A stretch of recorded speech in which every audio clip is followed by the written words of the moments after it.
the probationary targets. There's little to no regulatory requirement for justifying the termination of a probationary employee. Although some of us do have some experience in fighting probationary terminations. It's not totally What hopeless, is a but what is a probationary employee yeah. for the So people that might not know? yeah, the first year of anyone's federal employment.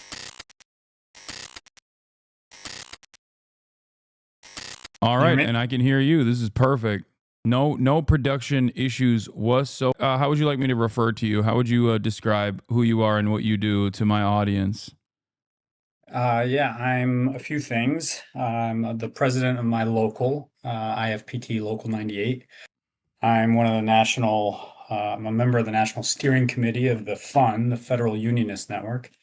And as a federal worker, I work at the Army Corps of Engineers, but I have to be careful to disclaim that. Nothing I say is necessarily the views of the Army Corps of Engineers. Got it. All right, Chris. I wish I could have you here on better circumstances, but unfortunately, there's a lot of issues going on, specifically with mass layoffs. So, without further ado, once again, thank you so much for coming on. But um, let's talk about it. You've been doing some of the rounds in the media and talking about some of these issues, but what is your assessment on what's happening right now with the Trump administration as they basically dismantle the federal government and actively lay off tens of thousands of workers? Yeah, I mean, it's totally surreal. I happen to be, in a position to not only see it up close because I'm a federal worker, but I spent the last few years trying to strengthen the federal labor movement with a lot of other people. It's the one source of hope I have is the people that I work with and have been working with for the last few years in what we call the fun, which I joke was named in less serious times. 2 years ago, we started the Federal Unionist Network just to try to build some pressure on Chuck Schumer to get Joe Biden's nominees to the Federal Labor Relations Authority passed. But little did we know we were actually laying the groundwork for and preparing for, I don't think it can be overstated, a totally historic assault on, I don't want to sound too much like a lib, but the democracy itself. It's funny, a year ago they were warning about the assault on democracy, and now those same people are some of the most quiet and paralyzed by the moment. But the truth is, the attack on the civil service, the attack on all of the services that our government provides, really does constitute an attack on democracy, and it really can't be overstated. So, yeah, that's how I see it. There's a lot to say about what we're doing to try to fight it, but unfortunately, we're starting a little later than I'd like to have. But here we are. So there was a National Day of Action yesterday, and could you quickly go over what Yep. some of your demands were and what you guys did? Yeah. So the day of action was called less than 2 weeks ago. We just, within a week of the inauguration, it became very clear that he was going to go even harder and faster than anybody really expected. And so we, being a relatively small formation, growing really quickly, we made the call to organize a day of action, something we've never done. The fund has done some like webinars, we've done educational stuff for each other. The network originated as a bunch of us local officers. I'm the president of my local, a bunch of us presidents who are kind of frustrated with the state of the labor movement had started working together. But in the last few weeks, we realized even though we're small, even though we don't have, the depth or the resources that we'd like to have right now, somebody had to take a stand. And we figured that if we did, maybe we could attract towards us the federal workers who are looking for how to get involved in the fight, but also the broader public sympathies that we're looking for some organization to direct it towards. And I think we were right on both counts. I mean, there's been a huge influx of support, not only from the broader public, but most importantly to me, federal workers are coming towards us in droves. And yeah, so the day of action was themed around the slogan SOS, right? The save our services, but SOS being obviously a distress signal to the broader public. Because, while they're framing it, right, Elon Musk is framing it as efficiency and fixing the federal workforce. Really, it has little to nothing to do with that. It's about attacking the services that protect the public from predatory lenders. And, it's about protecting the socialized healthcare that veterans benefit from at the Veterans Administration. So many services protecting our environment. They're really going after the entire regulatory state and anything that stands in the way of their pursuit of more profit. And the day of action was really successful. I think there were 35 or 40 cities where we had actions. Some of them, like in New York, where I am, were really big. We had more than 1,000 people out. And I think it was the first necessary escalatory step as we build towards what will be the necessary forces to actually stop them, which ultimately is going to have to be a lot of power we build. And we're looking to the broader public sector labor movement and the broader labor movement. The broader public really, I think, has to step into the streets with us if we're going to be able to stop them.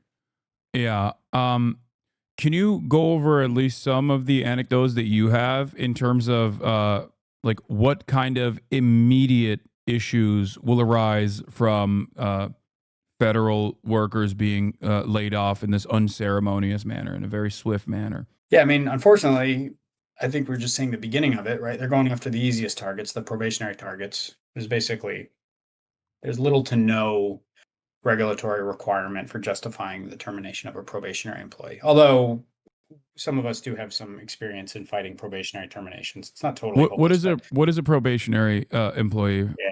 for the So people that might not know? yeah, the first year of anyone's federal employment, sometimes it's 2 years, depends on when you were hired, which agency. But the point is, the first year typically of your employment in the federal government, you are probationary. And what that means is your boss can fire you for any reason in that first year. Now, they are required to state what that reason is, and that reason has to be based in some fact. I say that because the basis of these mass probationary terminations are likely counter to those regulations. But a probationary employee is basically anybody who's new enough that management reserves the right to fire you. And it's important, like when you hit that 366th day and you're done with your 1 year, now a bunch more protections kick in that you didn't have otherwise. It's worth noting that most probationary, well, I don't know about most, but a lot of probationary employees are not early career. Some are, of course, but many are extremely high value, experienced folks who came out of the private sector, maybe some other public sector service. I spent 7.5 years working as a dredger. I worked for a dredging contractor, and I got hired by the Army Corps of Engineers because I carried a ton of dredging subject matter expertise. So there's this idea that, oh, they're just letting off the most, inexperienced people, and it's just really not true. Um, someone in the chat is saying probationary employees are not at will, and there is some confusion on that. So Yeah. they can still be fired, or at least like obviously the mass layoffs imply that there wasn't automatically a performance based reason for their firing, which is what they were saying they were firing all the probationary employees for, right? But what are Yeah. the odds in terms of virtually every single probationary employee having performance complications, right? So that there is this still is illegal, I suspect. Totally. I mean, the regs say, and I only know this because we're in the middle of a fight for a probationary termination earlier this year, where the supervisor terminated the employee, and everything they asserted in the letter of termination was just not true. And so as we dug into it and I consulted the lawyers, what we realized was, well, the regulations require, and I think this is government wide, it might just be to those of us in the Department of Defense, but basically requires that there must be a reason. And implicit is that reason must be based in fact. So if the assertion is that it's a performance problem, but a recent performance evaluation and all available records indicate that this person did not have any performance problems, then they've been terminated for a false reason, and on those grounds can be disputed. So it's not actually an interesting anecdote. Last night, actually, if folks happen to, I have a feeling your viewership probably doesn't overlap a ton with MSNBC. But if anybody caught the interview I did on MSNBC last night, the guy I was with had just been terminated like 2 days ago now. And what he described was he and everybody else who was terminated, all the probationary employees who were terminated he worked at the Consumer Financial Protection Bureau, CFPB. And he and all of his fellow probationary employees got the same exact email, and they didn't do the mail merger right. What are the So odds? Exactly. They all had exactly the same performance problems, but they didn't do the mail merger right. So it said like dear first name, last name, literally said dear first name, last name, and then proceeded to explain how your performance indicates that you know we have to let you go or whatever. I mean, it's very clearly not the spirit of, you know, probationary. Probation is supposed to be a time to assess whether or not this person is right for federal service, and that's clearly not Yeah. what they're doing. Can we briefly talk about one of the other like existing long-term issues that virtually exists in all private and public sector jobs in general, which is the problem with understaffing. At least in my experience covering labor issues with regular frequency, one of the things that most people actually strike over is understaffing, and the nurses union immediately comes to mind. Like so consistently, no matter where they are in the world, even under the National Healthcare Service in the UK or many different private networks here in the United States of America, nurses are constantly complaining about, for understandably, complaining about understaffing. And I feel like this is a problem that persists in the federal regulatory agencies in the federal government as well. So, mass layoffs of probationary workers across the board is obviously not only technically not legal, but also is coming at a time when we need more workers, not less. So, Total. this is one of the this is one of the very foreseeable problems I think that the Trump administration is bringing about. Um, you have planes falling out of the sky. You have air traffic control towers that are understaffed. You got three guys sometimes doing the work of 10 people or even 30 people. And they're not going to be able to produce the same work. And I think regulation and safety related issues especially require everyone in the workforce to be both competent and not overexploited for this reason. So, what do you suspect will happen in terms of these mass layoffs at a time when the federal government needs more workers, not less? I mean, first, just to confirm, the whole federal government, I can speak best, of course, to my experience, you know, at the Army Corps, but the whole federal government is understaffed. I mean, so much work. I mean, it's crazy how much we do. Just like I work at the New York district of the Army Corps, we do all this military construction support for the different arsenals, West Point, all these different, you know, military bases in the region, but also, you know, all the flood walls and levees, their initial construction and maintenance, and there's a bunch of studies that we do around like protecting against future Hurricane Sandy type events. Like the program is massive. I think it was pushing $1 billion per year just this last year.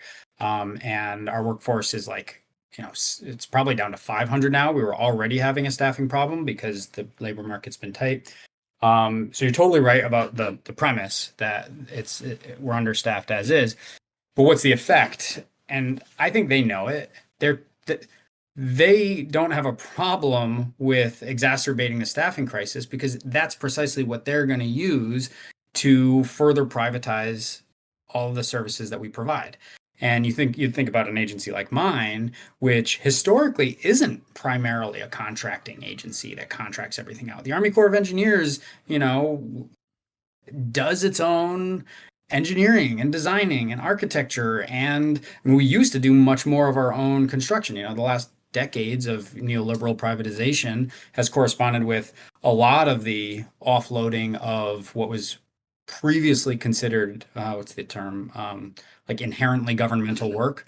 Like the definition of inherently governmental has been getting trimmed up, trimmed up, trimmed up, and now they're trying to collapse us. And I'm sure their goal is to make us exclusively a contracting agency where like project management functions, planning, engineering, like all of it, they want to give out to these big AE firms. And you can figure all the corollaries at NASA in the ways that companies like SpaceX are going to benefit from understaffing turned into privatization. They'll justify the privatization on the basis of the understaffing that they created by firing all the probationary terminations and all that. What are I feel like this also has a self-defeating cycle as well, because the less competent the government seems, easier it is for people to advocate for more tax cuts because they just simply don't see any of the benefits. Many of the benefits are obviously invisible in general, but I mean, this is one of those aspects that's like uh, very much a necessity. Like building a dam or a levee, I think is that's it. That's Totally. like and maintaining it is probably one of the more most important things you can do. So, um, where do you see all of this going? I guess. Yeah, no, it's such a good point. My one of my main collaborators in the Federal Unionist Network made this point last week on one of the interviews she did, which is like our work is vindicated precisely by its invisibility. It's the fact that you didn't get sick from that water you drank and that food that you ate and the air that you breathed and the flood that didn't happen. It's the absence of news stories that vindicates the work that we do. And so it's going to be really important that we get good at messaging these next few weeks and months because the attack is only going to continue, right? They're starting with probationary hires. They're going to pursue much deeper cuts. Yeah. Um, and I think what we have to remind folks is, and really ask folks, like, I think everybody has an obligation to look at where the things that they benefit from come from. So if a member of your family has a home health aide, chances are that service is one way or another subsidized by federal dollars. If your kid's class size is kept under a certain unreasonable threshold, 30 or 25 or whatever's the standards now, that's informed by money subsidized through the Department of Education to local cities and states. I think we obviously as federal workers, I can describe how what I do matters. And the news stories that don't happen because dredging happens, the entire economy depends on keeping, sediment from accruing in the shipping channels that allow goods to come in and out of all the ports, right? I Yeah. can describe. I think we need the broader public who supports us, who sees the crisis, to help us share the narrative and be like, whether it's the healthcare that you as a veteran receive, which is like some of the best social. People always talk about how, Canada or Europe, they've got such great socialized healthcare, as if we don't have one of the best socialized healthcare systems in the world. Granted, it's not for the entire population, but veterans receive some of the best healthcare in the world, and it's totally socialized. And the right sees it as this ripe fruit for picking apart and They've making for profit, yeah, like the rest of us. So, they've actively tried to dismantle VA and also privatize it, and have seen some success in recent years in terms of privatization. A big problem with the VA, however, is that its pool of its pool of people that are in the VA are unlike any other healthcare pool at totally. all. It's constantly growing, and also virtually every single person needs it. Like they need higher level care than the average person Totally. that you can normally hedge against. As that's just how insurance works. You have everyone buy into it, and the healthy are supposed to subsidize Right. those who desperately need it. Of course, there would be no need for a VA if we had universal health care. Exactly. But yes, Republicans are also actively, and some Democrats even are actively working to dismantle the VA and privatize that as well. So I guess one last question, and thank you so much for coming on and taking the time out of your day. Uh, one last question I have is what would you rate the Democratic Party right now and their competence against all the things that are happening? Do you feel like they're mounting any defense whatsoever, or even or a significant one? I mean, I think the answer is pretty clearly no, not yet. But I think it's important to say not yet. I don't want to, you know, um, I- we need them to get off their asses. The first, it's funny for all the media stuff I've done, and I'm an engineer, and yeah, I'm a union leader, so I have some experience doing public stuff a little bit. But like, this is unprecedented, right? I mean, the first media thing I did was with an interview at somebody at the New York Times asked me a bunch of questions, and the one piece that they kept was that I'm a constituent of Hakeem Jeffries. I live in Brooklyn, and Hakeem Jeffries is my rep, and he had just like a couple days prior did that thing where I don't know if he physically threw his hands in the air, but he basically figuratively threw his hands in the air and said, "It's their government. There's nothing we can do." And I think that's been the lead. The paralysis that you see in the Democratic Party has been set from its leadership. And so for them, I think we have to give them a big fat F for their conduct so far. Obviously, there are some great exceptions. I mean, Rashida Tlaib came out to the Federal Unionist Network indoor rally we did at Busboys and Poets in DC last week. AOC came out last night to the rally we did. So, like the left, the squad are showing up. And the thing is, we're not going to win if it's just them. We're going to have to figure out others. And there are some other more, liberal, mainstream Dems. I mean, Pritzker, like, I can't believe I'm going to say anything good about Pritzker, but like, Governor of Illinois declaring like the severity of the crisis at the moment. Like, yeah, we need people to actually, we need them to move beyond the rhetoric, though. For those who aren't even reaching the rhetoric, we need them to find it. And for those who are, willing to throw around the rhetoric, we're going to need them to actually embolden, forces into the streets. I mean, we are putting out a call. The SOS distress signal is targeted at the public, but with a strategic focus on public sector unions. So our hope is that political leaders, but perhaps most importantly, union leaders who have a relatively recent history of militancy at the public level, at the city and state level of public unions, we need them to, remember that muscle memory and be willing to go back out into the streets, jointly with us as federal workers. And, Trump and Musk, they know they're creating a political crisis. They think they can manage it. Our job, the labor movement's job, is to make it unmanageable. And I think that's only going to happen through unprecedented political mobilizations. And if ever there was a time for it, it's now. And yeah, that's what we're hoping to inspire over the weeks and months ahead. And what can members of my community do to help in this struggle? Yeah, I appreciate that question. The comms folks wouldn't let me live it down if I didn't say it. A few things. One is if you're a federal worker, which some of your listeners may be. Oh no, there's plenty. Yeah. Yeah. Join the fun. The Federal Unionist Network is for you, ultimately. I mean, obviously we have a broader mission right now, but we get our power, our strength from the federal workforce that's coming into our ranks.